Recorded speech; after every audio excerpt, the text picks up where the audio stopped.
Well, good evening, and I'd like to call to order this planning meeting for the town of Saugeen Shores. And our first order of business is additions, deletions, or amendments to the agenda, and we have nothing under that. The next item is a disclosure, disclosure of pecuniary interest, and I'll remind you of your responsibility to do so. Nothing, and then the next item is adoption of minutes of the March 19th, 2018 meeting. It's been moved by Councillor Madison, seconded by Councillor Mike Myatt, that the planning committee minutes of dated March 19th, 2018 are hereby approved as circulated. Errors, omissions, discussions, all in favor?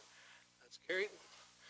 So this evening we have one meeting. It's the 5.1 on our agenda. It's Z.9.11844.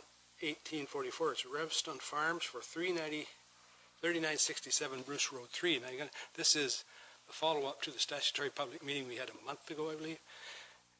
No? Sorry, I'm out one here. The first one. Well, that's the agenda item, Revston's Farm, and I'll turn it over to our planner. Yeah, so it is a little confusing because this is a public meeting, but we are also making a recommendation in consultation with town staff. It was decided between county staff and town staff that for this application we could streamline the process a little bit and hold the public meeting today and also make a recommendation. So this won't have to go to a second meeting. We'll be able to go right to council. So in terms of the this is a zoning bylaw amendment for the noted property, and it is a surplus farm dwelling severance. So we are looking to rezone the agricultural lot into a the retained would be agricultural special A1, which prohibits any residential development, and the severed would be agricultural special 60 to allow a reduced lot area and frontage. The EP area is to remain unchanged, and it will be noted when we go through that the well is quite far away from the house, so there'll have to be an easement registered on title in order to access the well from the retained to the severed parcel. So the site details are here. It's an agricultural lot in an agricultural area on private water and septic on Bruce Road 3. And so that's the property here. The X is the septic system. So we've got the house, this is a garage, and then this is a farm kind of shed structure that will stay with the agricultural portion of the property. So in terms of the PPS, we can't, any kind of lot creation in prime agricultural areas is discouraged and may only be permitted for things such as a resident surplus to a farming operation. And provided that it is the result of farm consolidation, the lot is limited in size and that residential dwellings are prohibited on the retained parcel.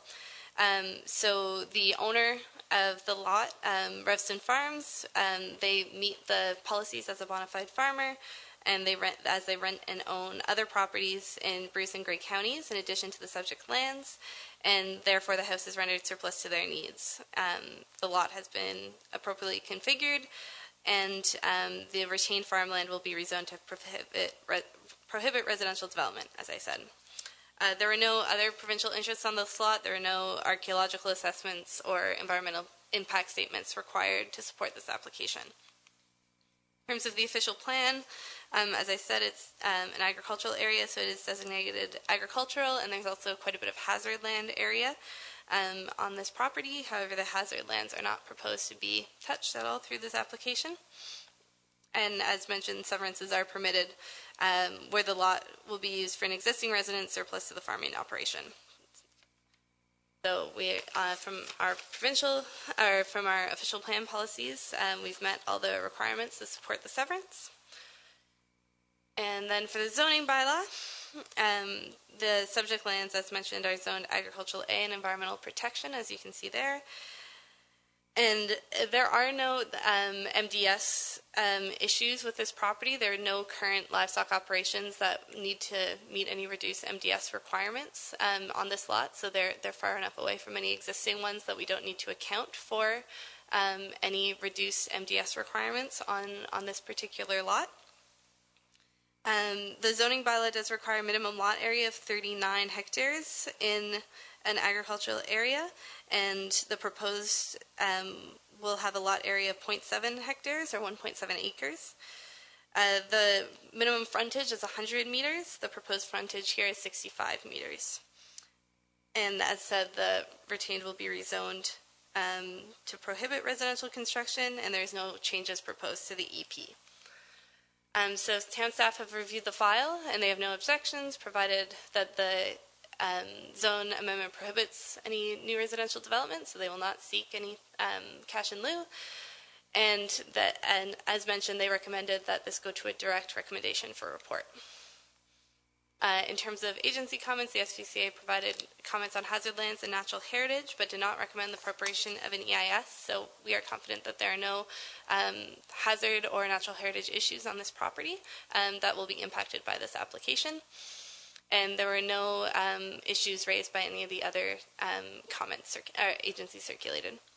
There are no public comments received, and I don't think there are any public members here to speak to this application.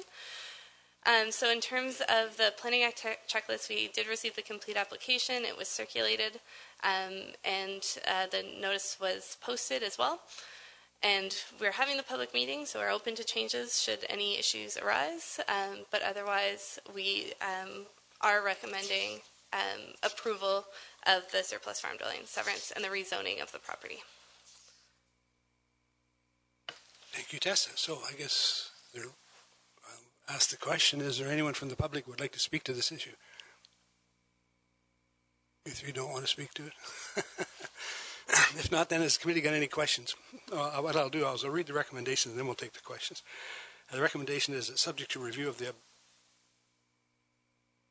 objections and submissions arising from the public meeting, I recommend that zoning bylaw amendment Z-9-18.44 be approved and that the Council of Town of Saugeen Shores adopt a draft bylaw attached. Questions? Councillor Grace.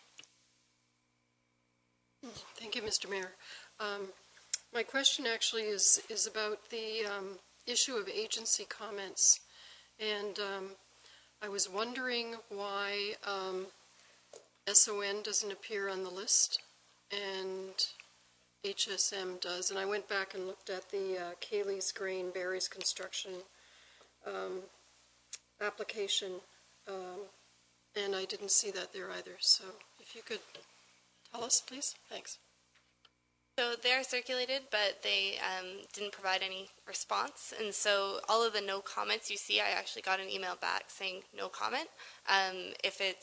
If there's nothing there, it's no response. And I'm open to including those in the report if the no responses, but I had just been including those comments we had received.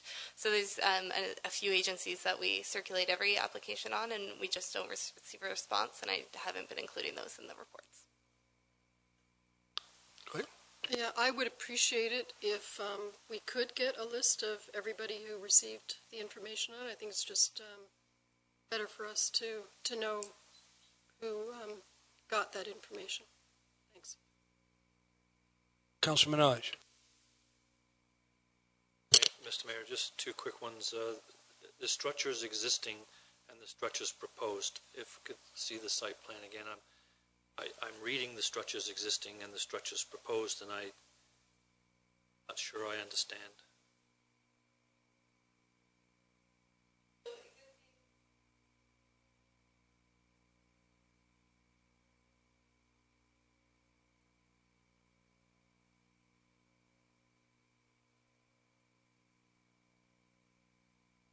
So there would be the existing structures of the whole property are a single detached dwelling, a garage, and two shed structures.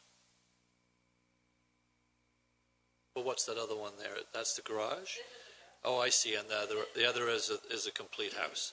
Okay. My fault. That's my fault. Okay, thank you. And so the other general at-large question, Mr. Mayor, maybe you could answer this, is the net assessment change.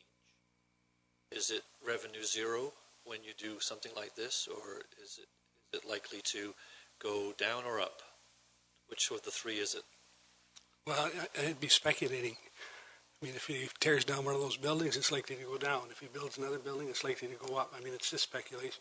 They'll be assessed at their, MPAC will assess them at the current market value and assess that on both those separate pieces of property. The farmland will be assessed at and then taxed at a quarter of the residential rate. The other one will have a different rate, the new piece. So, or you're speculating, really.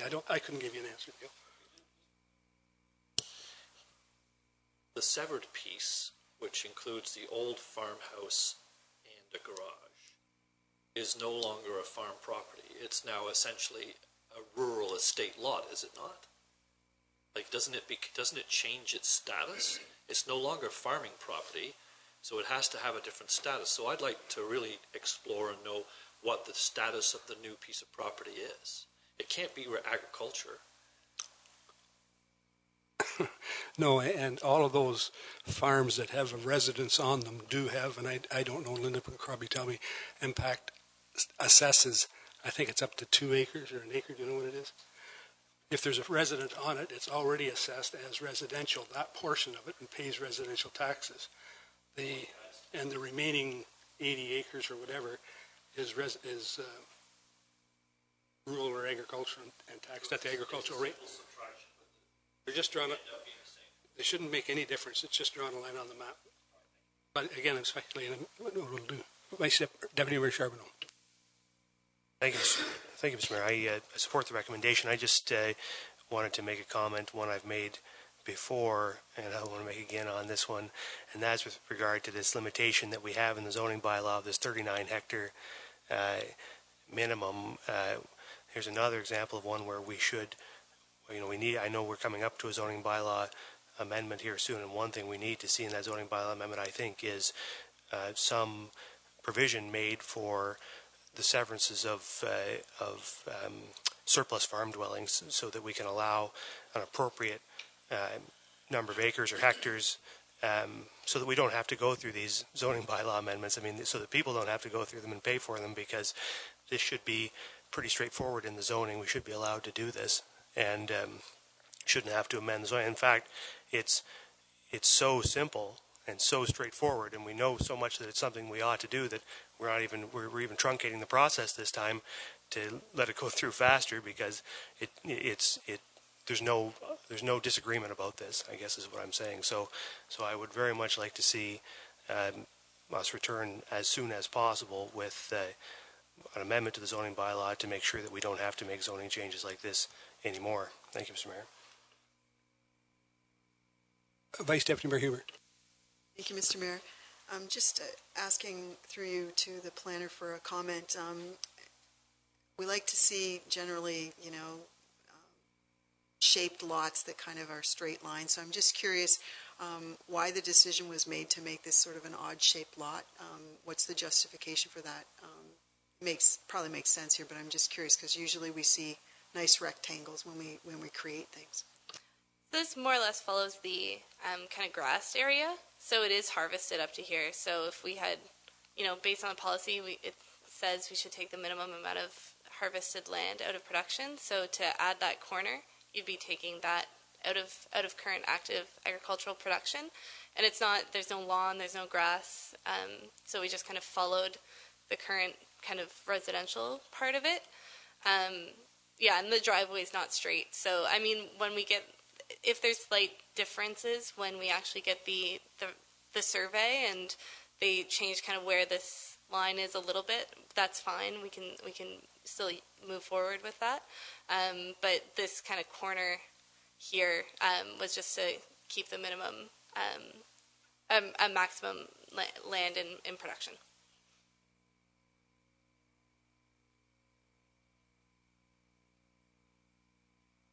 Councillor Madison. Thank you, Mr. Mayor. Through you. Quick question about the residences. You said there could be no new residential dwellings put up. Is that in the severed piece or on the newly formed farm property? So that's for the retained. So all the farmland.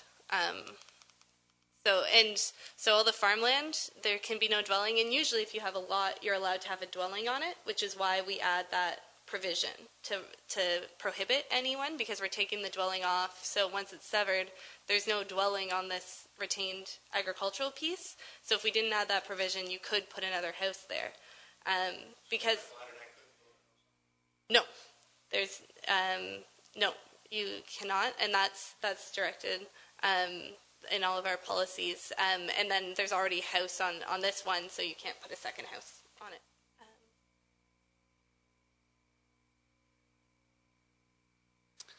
Okay, any further questions? All in favor? Opposed to any? That's carried.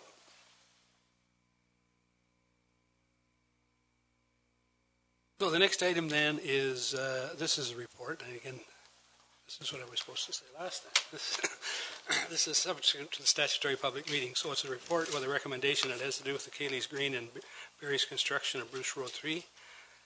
It's report Z.4.18.44, and again, I'll turn it over to our planner. Right, so this is the one we saw last month. So this is to create 2 new residential lots in Burgoyne, and so at this meeting we will make a recommendation based on the policies and all the comments that we have received. Just a reminder, this is seeking to rezone a portion of the subject property from agricultural special to agricultural special holding to residential first density special, which would allow for the creation of 2 new vacant residential building lots in the hamlet of Burgoyne. The special for the residential is R12, which basically recognizes lots on private services and is a fairly common zoning we see in Saugeen Shores. So as mentioned, the proposed lots would be wholly within the hamlet community of Burgoyne, which allows the lot creation to occur despite the agricultural zoning.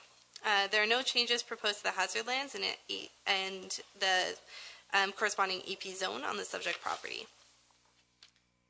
So we did review the policies and the comments received. So at the last meeting, there were some comments received regarding density, archaeological requirements, and servicing, and I believe those were all addressed at the last meeting.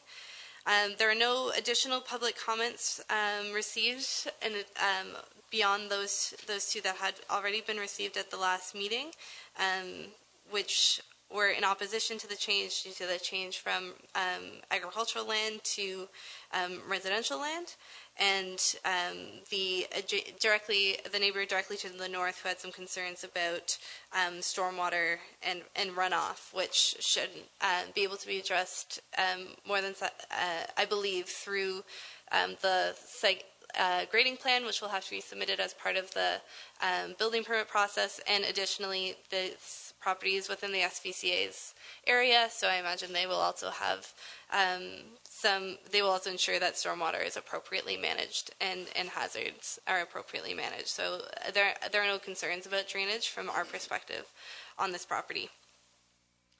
I've included the comments received from the last meeting, and I did follow up. Councillor Minaj asked that I follow up directly with Aaron Eldersley, and I did follow up and have received confirmation, which is included in the report, that they have no concerns with the proposed zoning. And so we've gone through the complete application. It was circulated, went for public consultation, and we had the meeting. And so just to recap, the development proposal would rezone a portion of the subject lands in order to create these 2 lots in Burgoyne. This is the site plan here. So we've got, it's basically just this last little bit of the settlement area in Burgoyne, and those are the 2 lots that are proposed to be created.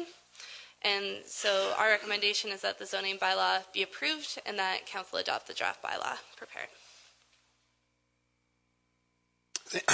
Thank you, Tessa. Then the recommendation is that further to the statutory public meeting held March 19th, 2018, where the application was presented and council members were provided an opportunity to ask questions for clarification.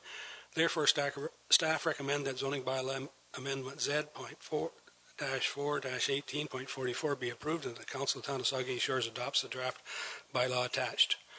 Excuse me again. Questions, comments? Councillor Madison.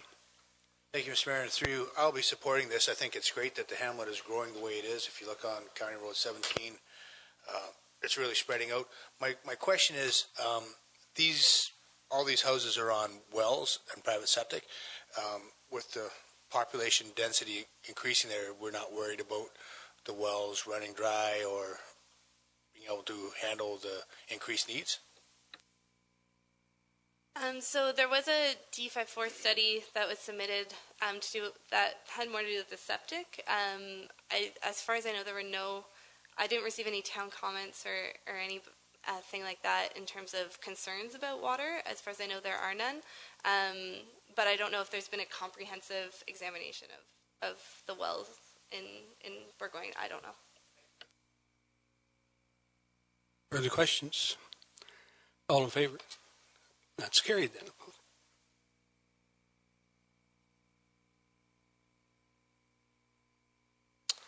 The next item on the agenda is staff report, and it has to do with the amend a subdivision agreement with Lord Elgin Estates Development. And Director of Development, Jay, will present. So this is fairly straightforward request.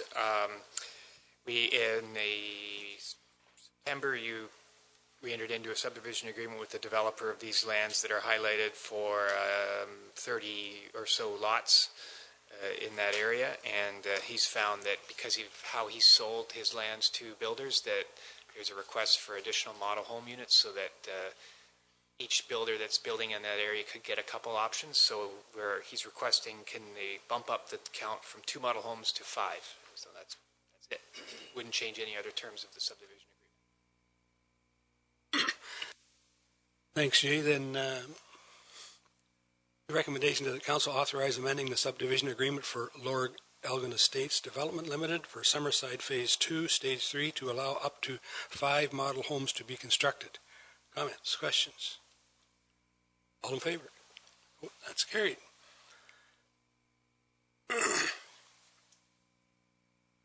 So the next item is an information report. It has to do with our economic development, community improvement plan, and again, Jay is going to present it.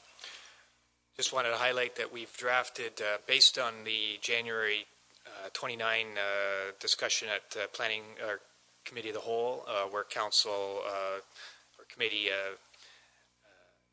directed that we can begin preparing a community improvement plan for economic development. We consulted with Hempson on what the best approach is and what's the most responsible approach. We've drafted the attached CIP in consultation with Hempson and are prepared to go out to the public and get the public's thoughts on this. And so we've scheduled an open house May 1st where the public can come in and look at the proposal, talk to staff, and we intend to come back to council, subject to it being appropriate for council direction on the proposed CIP in May. And I tentatively suggest May 22nd, but it's not a commitment, but that's my sense of the thing. Questions? Councillor Mike Matt. Thank you, Mr. Mayor. I just wanted through you to Jay, or perhaps our CAO, what's our investment to date with this phase of the CIP, with this CIP program, and to do with the development charges rebate program that was announced recently, to take full advantage of those dollars? When will the next phase happen after this first phase? When will this be completed? How much we invested to date? And where are we heading in the next phase to take full advantage of the development charges rebates?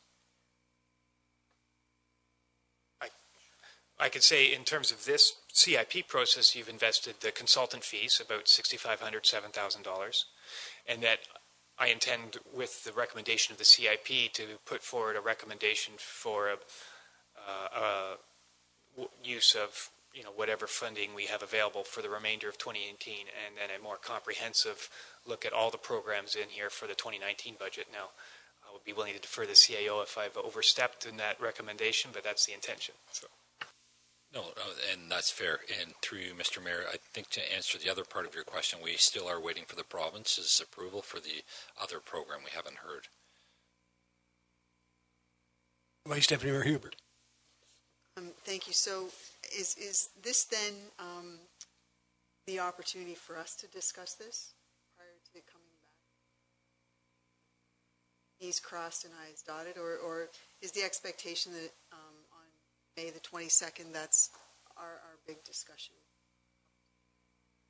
Yeah, I would say then. I think this is just to get the process started in terms of get the terms of reference, and we'll reach out and, like I say, we'll have a a good discussion when it comes back on May the 22nd, or at the open house. You're going to hold, I think, how many? One open house. Well, then to further, just to make some comments, I want to applaud the developer who's still in the room, because there's some good stuff in here. If you haven't read it, you might want to particularly take a good read through. I think it's there's a couple of elements there that really are worthy of a great deal of thought by members of council, and one is the timing and the retroactive nature of that's kind of embedded in here. And I also, it talks about providing either reductions or grants or in waivers. I use the word waivers. It's not described as a waiver in here, but it's the same thing. About development charges and local improvement charges and some municipal fees. And I think we can't forget why those things exist in the first instance. So, there's some information that should go along with this as to the potential impact on the revenue side, because there's reasons why we put those things in place to generate some revenue. I also, there's one tiny little line in the middle of the document that talks about us, meaning council, allowing ourselves to be removed from the site plan process. And that should be a thoughtful discussion. So there's a lot of good stuff in here, a lot of interesting ideas that, we should have talked about a long time ago, so it's good we're finally doing it. But there's a lot of dollars involved too, that it's not just about letting things happen without charging people for stuff. It's that those charges were attached to other things that we decided they were important to have them. So I look forward to the discussion. And the open house is May the 1st at 4:30. Is it intended to be here at the Plex? Okay, thank you. Councillor Minaj. Mr. Mayor, with your permission, just a little exploration of some of the objectives in the program. So Bravo B says to help facilitate Saugeen Shores as a tourist destination. And Delta D says support and encourage nuclear support businesses and tourism-based business and expanding or establishing. But that's an objective. I'm highlighting on the T word tourism here for the moment. And then I go further down and I read that in particular, though, the eligibility criteria says it's specific to 5 things. And so one of them is hotel motels, and then it repeats it, hotel or visitor accommodation, looking for large numbers of rooms, numbers of space, boardrooms and convention center meeting space, that type of thing. Why would we limit? Why would we be that tight? Why couldn't we be a little more loose with the concept? What's wrong with following this through and saying, maybe there's an option for Neil's campground proposal and putting another 500 campground units in a particular suitable location and offering an incentive to do that. Isn't that a tourism-based project? And I believe the red lines on the mapping discounts the agricultural areas of the community, and I'm concerned and worried. That's not worried. Concerned and curious that with climate change, I can grow pineapples here now, and it would be a great tourist attraction if I did. And I'd like to use 100 acres, and I'd like to be eligible to put out. There are people who are doing very well with tourism-based pumpkin developments and the like. Why couldn't we expand that more into the agricultural world and say that, as I heard it mentioned recently, that a presentation on Monday night, that they didn't know they could grow grapes and have it be an industry and a tourism industry in Niagara for a long time, and it wasn't ever there. Now it is. So where's our lateral thinking that says that we can go further? I find this just, tell me I'm wrong, I found it just a little restrictive, and I was hoping that it would be a little more open to other concepts. No, I won't tell you you're wrong.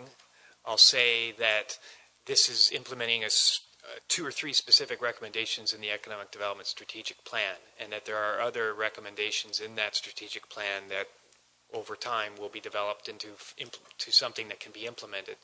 The CIP was specifically identified for these types of activities, and I think it's appropriate to be this specific because to be successful, we need to be strategic in our thinking, and when we've got advice that says these are the certain things that we want to attract to be successful, we should do what we can and not try to be everything to everybody.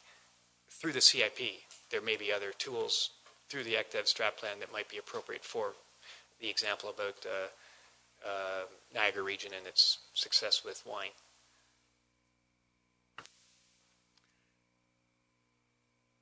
Councillor Grace. Thank you, Mr. Mayor. Jay, I just have one question about this, and if we were to explore designating a historic district, is this something that could come under this, or would be in the zoning bylaw? No, it's a separate process. It's more like an official plan or secondary plan, and the province has guidelines on how they'd like those to be developed. It's not the CIP process. Thank you. Vice Stephanie R. Huber. Thank you. I went looking earlier today for an up-to-date settlement area map. Is the map that's in your report, is that accurate for the settlement boundaries as approved in the last process? To me, it looks like the boundaries out around the 6th concession to the southeast, they look like they're pushed out a little further. Is this, that's where they are? Yeah, that's just the GIS exercise identifying the boundary approved by the county. Deputy Mayor Charbonneau. Thank you, Mr. Mayor. I like the document. Jay, I particularly like the sections about streamlining process. I think that's a good path to start to explore, and so I'm glad to see it in there. And so I'm looking, and I also wanted to point out in terms of the process for consultation, I think you're on the right track with how you're going to perform that. We've gone through this will be our 3rd Kick It to Canada CIP consultation process, and we've gone too far in terms of dragging them out for long periods of time. This is truncated into the point and gets this part done and in a reasonable but short amount of time. So I think that it's good. The only comment I just wanted to make at this stage about the content, in terms of something that I think we could explore further, is something I've mentioned before in terms of I still think there might be merit in consolidating the CIPs in some way. Because on one hand, scope is good, but in terms of the granting aspect, there's very limited flexibility in this draft for council to provide grants, and there's not a lot of money right at the moment from anywhere. But you never know where that money might come from. And in the other CIPs that we have, we talk about the potential for grants on things like environmental design, energy efficiency. There's those elements in there, and I just wonder if we wouldn't be wise to get something in there along those lines in this document, so that, because I think that I get this sense that there is money out there in those areas, money that the municipality may be able to access that other private entities can't access, and that environmental design and energy efficiency and stuff is things where a builder may be heading down that road, and we could provide funds, and that opportunity might arise. It's hypothetical, but sort of all of this is a bit hypothetical until there's money, and I think it might be something to consider a little further. We already have those provisions in place in our other CIPs, so it wouldn't be reinventing the wheel. It would really just be consolidating or transferring them over into this document. So just a comment I wanted to make at this stage for you to think about as you go through the consultation process. Thank you, Mr. Mayor. Councillor Minaj. I had one other quick one, and it's about the affordable housing projects. So are we are we constrained to our existing comprehensive zoning bylaws? Like when they look at these, what do they call these miniature homes that they're building now? There's a term for that, tiny homes. Like could we in fact create, or do we expect that somebody might say, I could put 4 tiny homes on one lot? Are you going to let me do it as an affordable housing project? Like, is there a definition of what an affordable housing project is expected to be, or are you letting that be wide open to somebody's creative thinking? So there's two elements here, and one is, the first is I should have highlighted at the beginning, is that the actual implementation of them, apart from the bare baseline that I provided in the CIP, is still flexible and can be detailed in the implementation program part. So in other words, we can be specific as to which specific affordable housing projects that are greater than 5 units that would qualify. Are they all townhomes, for example, or are they all projects in Southampton, as an example? You could be specific in that regard. And so for 2018, I intend, maybe not on affordable housing, but for the remainder of 2018, I would have a specific program that you would be able to approve on the 22nd, if you choose to approve it on the 22nd, that would help implement this, and then a greater conversation when appropriate for the 2019 budget. However, and the second part, going back to the beginning of the question, was why 5 units? Well, we felt that we needed to be big enough that there would be a measurable success with having affordable housing constructed in town, so that if it was only 4, well, maybe it could be 4, but we felt 5 was better because it meant that was 5 units that could be constructed. We wanted to have a tangible, measurable impact and not just sort of replacement level.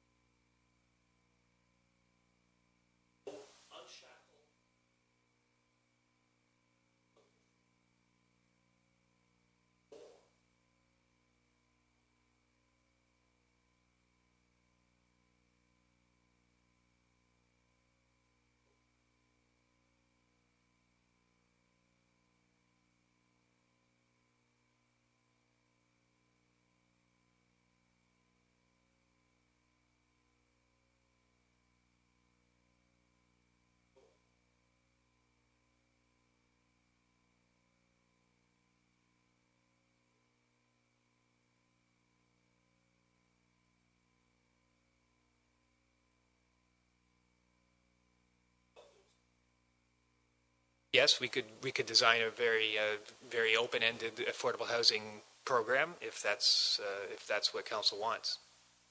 At this point, this is looking at just the CIP. You know, if you want further amendments to the zoning bylaw, that's a separate process, of course. So,